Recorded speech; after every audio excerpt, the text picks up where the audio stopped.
नमस्कार दोस्तों, कैसे हो आप। मैं हूं आपका अपना होस्ट डॉक्टर परमेश्वर राजपूत। स्वागत है आपका अपने इस ऑनलाइन क्लासेस में जिसका नाम है study Baba be a study lover. दोस्तों, हमने एनसीईआरटी बेस्ड जो 11th स्टैंडर्ड बायोलॉजी का एक नया चैप्टर स्टार्ट किया था जिसका नाम है breathing and exchange of gases. आज उस चैप्टर का हम पार्ट 4 देखने वाले हैं। चलो तो शुरू करते हैं गाइस। इससे पहले मैंने पार्ट 1, 2 और 3 ऑलरेडी मैंने इस पे लेक्चर लिए हुए। पार्ट 1 में मैंने रेस्पिरेटरी ऑर्गन कवर किया हुआ है।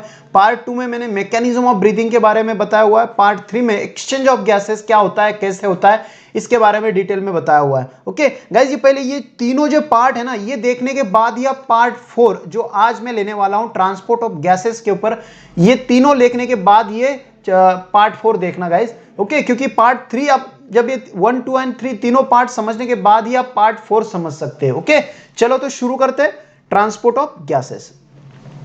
ट्रांसपोर्ट ऑफ गैसेस, कौन से गैसेस की बात की जा रही है गाइस यहां पर? दोस्तों, यहां पर दो गैसेस की बात की जा रही है। एक होता है ऑक्सीजन और एक कार्बन डाइऑक्साइड। ये जो ट्रांसपोर्ट होता है ना, ये ऑक्सीजन एंड कार्बन डाइऑक्साइड के किसके थ्रू होता है, कौन से मीडियम से होता है? ये होता है गाइस ब्लड के थ्रू। अब ये क्या होता है एग्जैक्टली आपको एक डायग्राम से बताता हूं। चलो ये देखो, ये हमने लास्ट पार्ट 3 में डायग्राम के बारे में डिस्कशन किया था। देखो यहां पर जब एक्सचेंज ऑफ गैसेस के बारे में मैंने बताया था, ये अल्वियोलाई के पास यहां पर एक्सचेंज होता है और टिश्यू के लेवल पर यहां पर एक एक्सचेंज होता है। लेकिन एक्सचेंज होने के बाद जब ये ऑक्सीजन ब्लड में मिक्स हो जाता है, कार्बन डाइऑक्साइड यहां पर मिक्स हो जाता है, ये ऑक्सीजन ब्लड के थ्रू ये कैसे ट्रांसपोर्ट होता है ब्लड में, ये हमें देखना है। जो ट्रांसपोर्ट होता है ऑक्सीजन में, ये डायरेक्ट ब्लड में ऐसे ट्रांसपोर्ट होता है क्या? नहीं, इसमें कुछ तो प्रोसेस होती है, कुछ तो अटैचमेंट बाइंडिंग होती है। जो ऑक्सीजन क्या होता है, ये आरबीसी के थ्रू इसमें से ब्लड से ये फ्लो होता है, और कार्बन डाइऑक्साइड भी किसी से बाइंड होके ऐसे खुद फ्लो नहीं होगा। ये दोनों भी गैस क्या करेंगे, ऑक्सीजन हीमोग्लोबिन के साथ बाइंड होके अटैच होके ब्लड में फ्लो होगा। कार्बन डाइऑक्साइड भी हीमोग्लोबिन के साथ अटैच होगा। कार्बन डाइऑक्साइड हीमोग्लोबिन के साथ अटैच तो होगा ही होगा, लेकिन और ये बाइकार्बोनेट के साथ भी अटैच होके ब्लड में फ्लो करता है। ओके, और इसमें ये प्लाज्मा जो रहता है ब्लड का, उसमें डिसॉल्व भी हो जाता है। अब ये कितना, किसके साथ कितना अटैचमेंट होता है वो पहले देखेंगे। चलो ये देखो, ऑक्सीजन के बारे में बताता हूं। देखो 97% जो होता है ऑक्सीजन, ये आरबीसी जो होता है उसके थ्रू ट्रांसपोर्ट होता है। ब्लड के अंदर 3 सेल होती है, आरबीसी, डब्ल्यूबीसी एंड प्लेटलेट्स। ये पता है आपको, आरबीसी रेड ब्लड सेल होती है। रेड कलर क्यों होता है इसका? क्योंकि इसमें कौन सा पिगमेंट होता है? हीमोग्लोबिन। कौन सा पिगमेंट होता है? हीमोग्लोबिन। डब्ल्यूबीसी ये व्हाइट ब्लड सेल होता है, और प्लेटलेट्स, ओके, ये 3 सेल होते हैं। उसमें से जो ऑक्सीजन एंड कार्बन डाइऑक्साइड को जो ट्रांसपोर्ट करने का काम कौन करती है? आरबीसी करती है। देखो यहां पर भी oxygen is transported by RBC in the blood and carbon dioxide is transported by RBC. दोनों में क्यों? आरबीसी के अंदर एग्जैक्टली बोला जाए तो कौन करता है?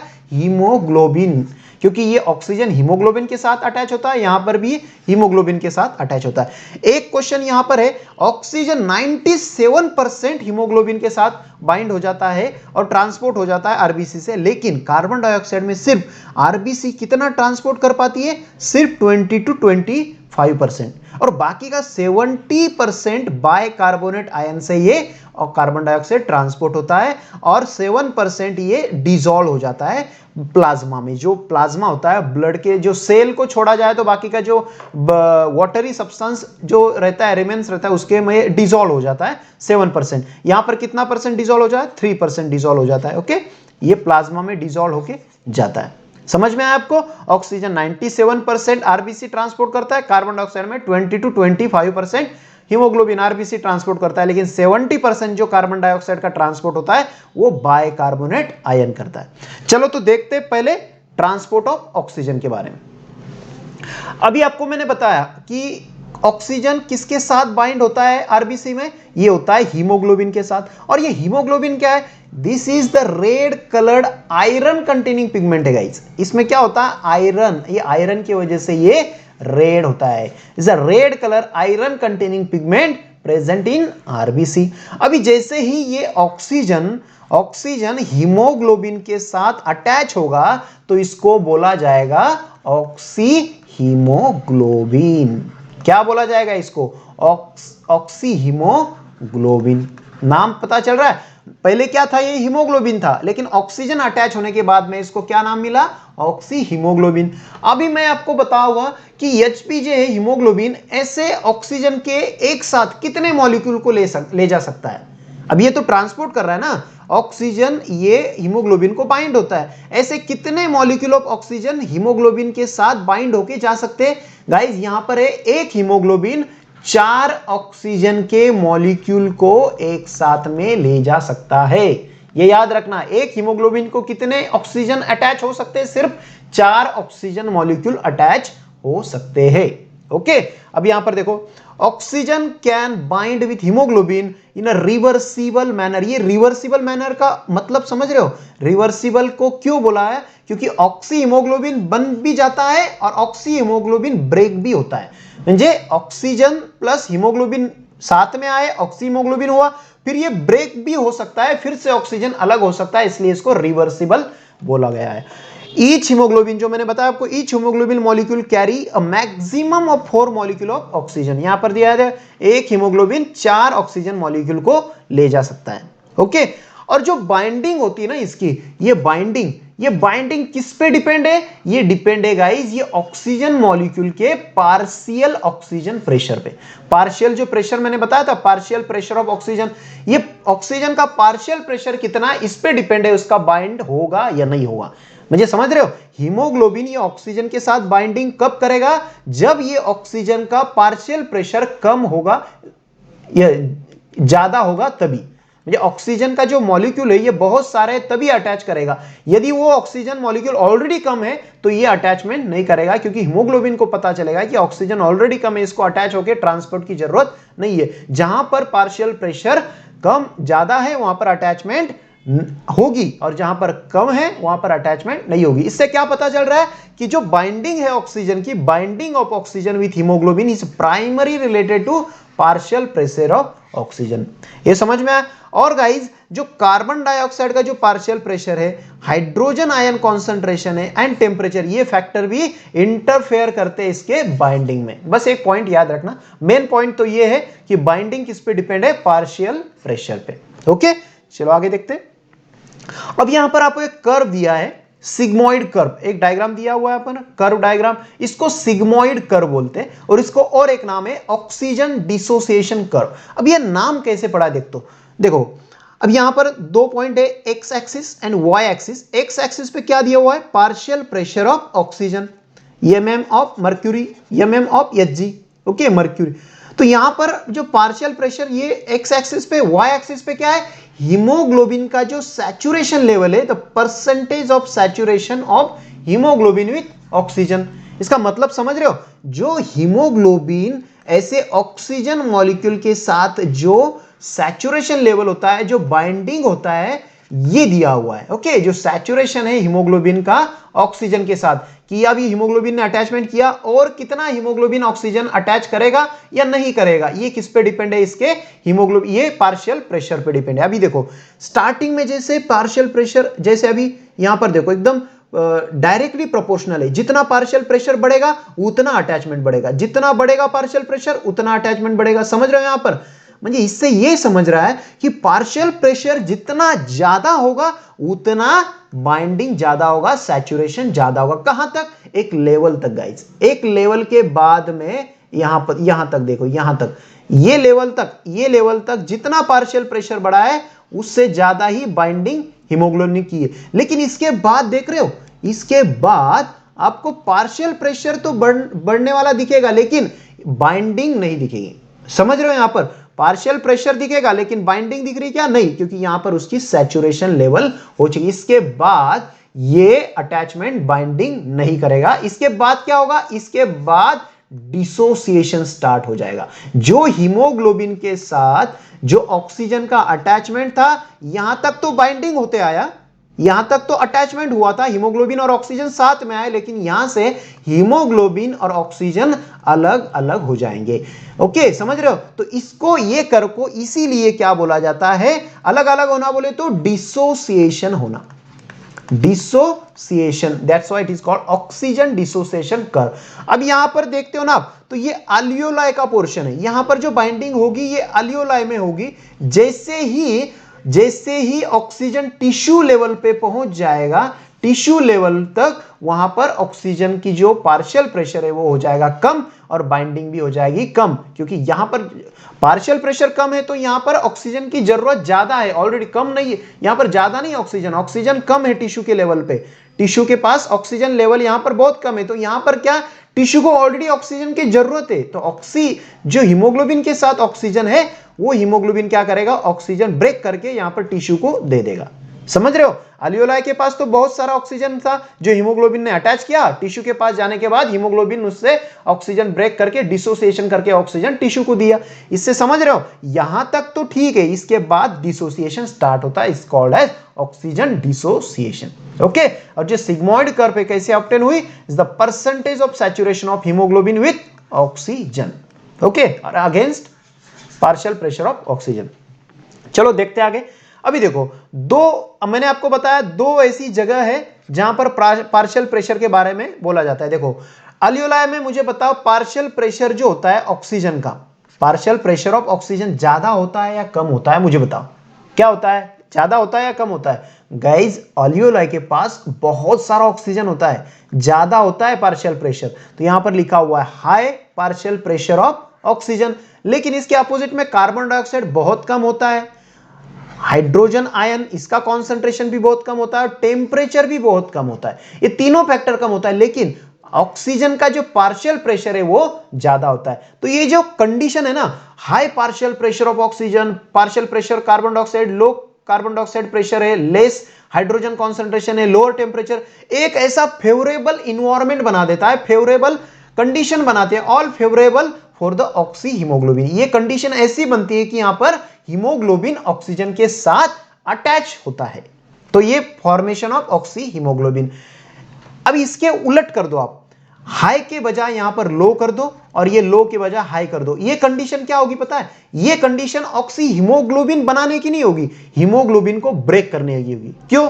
क्योंकि यहां पर ऑक्सीजन ऑलरेडी कम है, तो हीमोग्लोबिन क्यों लेगा उसके, क्यों बाइंड करेगा? ऑलरेडी कम है तो हीमोग्लोबिन उसको देगा, जो हीमोग्लोबिन के पास जो ऑक्सीजन मॉलिक्यूल है वो ब्रेक करके उसको देगा, यदि वो ऑक्सीजन लेवल कम हो तो। लेकिन यहां पर ऑलरेडी हाई है तो ये ऑक्सी हीमोग्लोबिन बनेगा। ये कहां पर हो रहा है? अल्वियोलाई में, लंग्स में हो रहा है।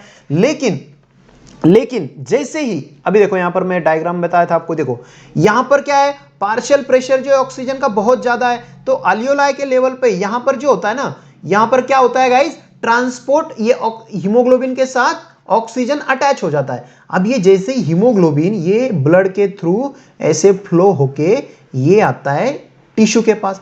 अब ये जैसे टिश्यू के पास आता है तो टिश्यू के पास, समझ रहे हो, टिश्यू के अंदर जो पार्शियल प्रेशर है वो कैसा है, बहुत कम है।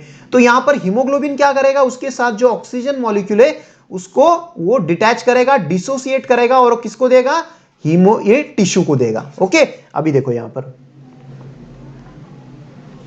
Tissue, in tissue where partial pressure जो ऑक्सीजन का हो ये है कम, लेकिन कार्बन डाइऑक्साइड कैसे टिश्यू में बहुत सारा कार्बन डाइऑक्साइड बनता है, क्योंकि ऑक्सीजन का यूज हो जाता है और कार्बन डाइऑक्साइड बन जाता है, जो मैंने आपको कैटाबोलिक रिएक्शन बताई थी। ओके, जो कार्बन डाइऑक्साइड बहुत ज्यादा होता है और कार्बन डाइऑक्साइड बनते बनते यहां पर हाइड्रोजन आयन कॉन्सेंट्रेशन भी बनता है, क्योंकि कार्बन डाइऑक्साइड से जब बाइकार्बोनेट में कन्वर्जन होता है तो हाइड्रोजन आयन कॉन्सेंट्रेशन बताऊंगा आपको बाद में। एंड टेम्परेचर भी बहुत ज्यादा होता है, क्योंकि यहां पर रिएक्शन होती है ना, एनर्जी रिलीज होती है, तो टेम्परेचर बहुत ज्यादा रहता है टिश्यू लेवल पे। तो ये जो कंडीशन कैसी है, ये कंडीशन फेवरेबल है for dissociation of oxy haemoglobin, क्योंकि यहां ऑक्सीजन कम है तो ऑक्सी हीमोग्लोबिन क्या करेगा, ब्रेक करके यहां पर ऑक्सीजन देगा। समझ रहे हो? तो टिश्यू में क्या समझो, अब यहां पर एक क्लियर क्या हो, यहां पर क्लियर कट आपको क्या समझ में आया कि टिश्यू के पास डिसोसिएशन होता है, ब्रेकडाउन होता है और अल्वियोला में ऑक्सीजन फॉर्म होता है। ओके, यहां पर देखो, this clearly indicate that oxygen get bound to haemoglobin in the lung surface and get dissociated at the tissue. Lungs के पास तो ये हीमोग्लोबिन के साथ बाउंड हो जाता है, लेकिन टिश्यू के पास क्या होता है, ये डिसोसिएशन हो जाता है। समझ में आया इतना? अब एक पॉइंट देखो यहां पर, 100 ml oxygenated blood, 100 ml oxygenated blood can deliver 5 ml of oxygen to the tissue under normal physiological condition. अभी देखो डायग्राम में बताता हूं, ये देखो, ये जो यहां पर ऑक्सीजनेटेड ब्लड स्टार्ट हुआ है, जो ब्लैक कलर में ऑक्सीजनेटेड ब्लड है, एक कितना ही जो कितना ब्लड, एक 100 ml ऑफ ब्लड, ये कितना ले जाता है, ये ले जाता है 4 ml ऑफ, 4 ml है या 5 ml है, एक बार देख लो, क्लियर करो, यहां पर 5 ml है, सॉरी 4 ml कार्बन डाइऑक्साइड है, ये याद रखना, 5 ml है, ऑक्सीजन कितना है 5 ml। देखो 100 ml ऑफ ब्लड कैरी कितना करता है, 5 ml ऑफ ऑक्सीजन। कौन सा, ये ऑक्सीजनेटेड ब्लड की बात कर रहे हैं हम, ऑक्सीजनेटेड ब्लड। ओके, ये कहां से जा रहा है, ये जा रहा है लंग से हार्ट की तरफ, हार्ट से टिश्यू की तरफ। लेकिन जब यहां पर ये कंडीशन में डीऑक्सीजनेटेड ब्लड है, इसमें 100 ml ब्लड कितना कार्बन डाइऑक्साइड ले जाता है, 4 ml ऑफ कार्बन डाइऑक्साइड। ये कौन सा होता है, डीऑक्सीजनेटेड ब्लड होता है, ये याद रखना, डीऑक्सीजनेटेड ब्लड। समझ गए, चलो देखते आगे। ये हुआ, समझ में आया आपको ट्रांसपोर्ट ऑफ ऑक्सीजन कैसे हुआ। ट्रांसपोर्ट ऑफ ऑक्सीजन में हीमोग्लोबिन क्या होता है, ऑक्सीजन के साथ बाइंड होता है। कौन सी कंडीशन में, जब उसका पार्शियल प्रेशर बहुत ज्यादा होता है तभी, जब वो कम होता है तो वहां पर डिसोसिएशन होता है। और एक हीमोग्लोबिन कितने मॉलिक्यूल ले जाता है ऑक्सीजन के, 4 मॉलिक्यूल ले जाता है। ये डिसोसिएशन कर्व हमने देखा, सिग्मोइड कर्व। इसके बाद में अल्वियोलाई पे पार्शियल प्रेशर ज्यादा होता है तो बाइंड होता है, यहां पर कम होता है तो डिसोसिएशन होता है। ये देखा हमने 100 ml कितना ले जाता है, 5 ml ऑफ ऑक्सीजन। ओके, कौन सा, ऑक्सीजनेटेड ब्लड की बात कर रहे हैं। अभी देखेंगे हम कार्बन डाइऑक्साइड का ट्रांसपोर्ट कैसे होता है। चलो, ट्रांसपोर्ट ऑफ कार्बन डाइऑक्साइड मैंने आपको बताया था, जो 20 to 25% कौन करता है ट्रांसपोर्ट, हीमोग्लोबिन करता है। ओके, जैसे ऑक्सीजन हीमोग्लोबिन के साथ अटैच हुआ था तो इसको क्या बोलते थे हम, ऑक्सी हीमोग्लोबिन। लेकिन कार्बन डाइऑक्साइड जब अटैच होता है ना तो उसको बोलते हैं कार्ब अमाइनो हीमोग्लोबिन। ऐसे मत कर देना कार्बोक्सी हीमोग्लोबिन, जैसे ऑक्सी हीमोग्लोबिन कर दिया तो कार्बोक्सी, कार्बोक्सी नहीं गाइस, यहां पर है कार्ब अमाइनो हीमोग्लोबिन। ओके, ये कितना जाता है, 20 to 25%। और बाकी का जो 70% है ये जाता है बाइकार्बोनेट आयन से, जो होता है HCO3-। ओके, ये जाता है बाइकार्बोनेट आयन से, और 7% डिसॉल्व स्टेट में जाता है। ओके, अब यहां पर देखो ये भी कंडीशन वैसी ही है, इसमें भी किस पे डिपेंड है, जो बाइंड होना, the binding is related to the partial pressure. यहां पर पार्शियल प्रेशर कार्बन डाइऑक्साइड का ज्यादा होगा तो ये बाइंड नहीं करेगा, कम होगा तो बाइंड करेगा। समझ रहे हो। अभी देखो पार्शियल प्रेशर ऑक्सीजन, जैसे ऑक्सीजन की बाइंडिंग में भी कार्बन डाइऑक्साइड थोड़ा इंटरफियर करता था, यहां पार्शियल प्रेशर ऑक्सीजन भी इसके बाइंडिंग में अफेक्ट करेगा। ओके, अब यहां पर देखो, when partial pressure of carbon dioxide is high and partial pressure of oxygen is low, as in the tissue. Carbon dioxide की स्टार्ट कहां होती है, टिश्यू में होती है, क्योंकि वहां पर बनता है। और ऑक्सीजन की स्टार्टिंग कहां होती है, अल्वियोलाई में होती है। समझ रहे हो, ये मैंने बताया था आपको। ये देखो, ऑक्सीजन के बारे में जब ट्रांसपोर्ट देख रहे थे तो यहां से शुरू किया था हमने टिश्यू तक, लेकिन जब ट्रांसपोर्ट कार्बन डाइऑक्साइड का देखेंगे तो शुरू कहां से कर रहे हैं हम, टिश्यू से कर रहे हैं, लंग्स की तरफ जा रहे हैं। ओके, तो टिश्यू से जब स्टार्ट करेंगे हम तो क्या दिखेगा यहां पर, ये देखो, यहां पर टिश्यू में क्या रहेगा, कार्बन डाइऑक्साइड का जो पार्शियल प्रेशर हाई रहेगा लेकिन ऑक्सीजन का कम रहेगा इन द टिश्यू। तो क्या होगा, more binding of carbon dioxide occurs. मैंने बताया था हाई रहेगा तो बाइंड होगा। Okay, when partial pressure of carbon dioxide is low, लेकिन जब लो हो जाएगा और ऑक्सीजन हाई हो जाएगा तो यहां पर पार्शियल प्रेशर का लो हुआ तो बाइंड होगा क्या, नहीं होगा, तो वहां पर क्या होगा, डिसोसिएशन स्टार्ट होगा। ये कहां होगा, हाई तो होता है टिश्यू में लेकिन लो कहां होता है, अल्वियोलाई में। और इसके अपोजिट में ऑक्सीजन में क्या होता है, ऑक्सीजन हाई होता है अल्वियोलाई में, लो होता है टिश्यू में। लेकिन कार्बन डाइऑक्साइड में क्या होता है, कार्बन डाइऑक्साइड हाई होता है टिश्यू में, लो होता है अल्वियोलाई में, अपोजिट है। अभी जैसे अल्वियोलाई के पास गया कार्बन डाइऑक्साइड क्या हुआ, लो हुआ, तो यहां पर क्या हुआ, डिसोसिएशन स्टार्ट हो गया किसका, कार्ब अमाइनो हीमोग्लोबिन, क्योंकि कार्बन डाइऑक्साइड कम है तो कार्ब अमाइनो हीमोग्लोबिन क्या बोलेगा कि इसको जरूरत है कार्बन डाइऑक्साइड की, तो ब्रेक हो जाएगा और यहां पर क्या बनेगा, कार्बन डाइऑक्साइड। ओके, जो हीमोग्लोबिन के साथ अटैच था, जो अल्वियोलाई के पास डिलीवर्ड हो गया। ओके, अभी ये तो हमने हीमोग्लोबिन के बारे में डिस्कशन किया। अभी बाइकार्बोनेट आयन के साथ कैसे वो ट्रांसपोर्ट होता है वो भी हम देखेंगे। देखो ये हुआ, अभी ये बाइकार्बोनेट के अंदर। अभी आरबीसी के अंदर है ना एक एंजाइम होता है गाइस, ये एंजाइम का नाम है कार्बोनिक अनहाइड्रेज। ये इंजाइम आरबीसी में ज्यादा होता है और प्लाज्मा में भी होता है। देखो माइन्यूट फॉर्म में होता है प्लाज्मा में, the minute quantity of same is present in plasma 2, लेकिन ज्यादा किस में होता है? आरबीसी में होता है गाइस। आरबीसी में इंजाइम होता है, यही इंजाइम क्या करता है, ये कार्बन डाइऑक्साइड और वाटर दोनों को साथ में मिला के कार्बोनिक एसिड बनाता है और यही कार्बोनिक एसिड ब्रेक डाउन होके बाइकार्बोनेट आयन बनता है और प्लस में हाइड्रोजन आयन कॉन्सेंट्रेशन बनता है। जो मैंने बताया था आपको हाइड्रोजन आयन कॉन्सेंट्रेशन, तो यहां बनता है हाइड्रोजन आयन कॉन्सेंट्रेशन। और जो ऑक्सीजन, ये कार्बन, जो मैंने बताया था आपको 70% कार्बन डाइऑक्साइड का जो ट्रांसपोर्ट होता है किससे होता है? ये होता है बाइकार्बोनेट।